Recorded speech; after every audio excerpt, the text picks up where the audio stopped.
Aquí, en aquest palau que tinc aquí al darrere, en teoria s'acull a un govern.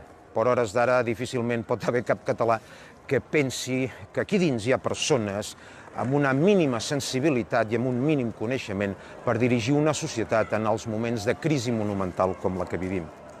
Aquí dins hi ha tota una colla de nens que s'acusen entre ells de fer malifetes, que s'aixequen de taules de negociació on es juga el futur de milers i milers de famílies catalanes simplement perquè un li ha dit lleig a l'altre.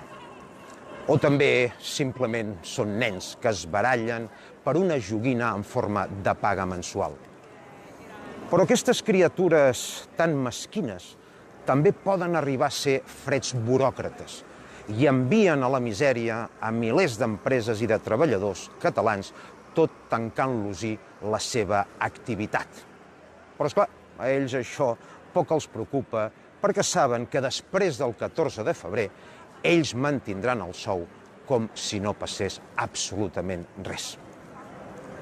Generalment, totes les societats el que aspiren és a posar al capdavant, també de les seves societats, el millor de la seva gent. Però a Catalunya ens hem trobat que amb els nostres propis vots hem posat justament el pitjor de la nostra societat.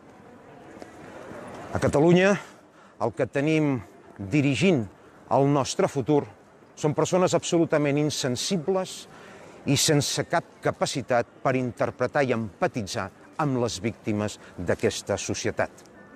A hores d'ara, les nostres vides perillen més per totes aquelles idees de bomber amb les quals s'aixeca un dia un conseller o una consellera i que les canviarà al cap de 10 minuts, això posa més en perill la nostra vida que ja no pas el propi virus. El 14 de febrer tenim l'obligació de fer-los fora, simplement perquè ens hi juguem la nostra pròpia vida.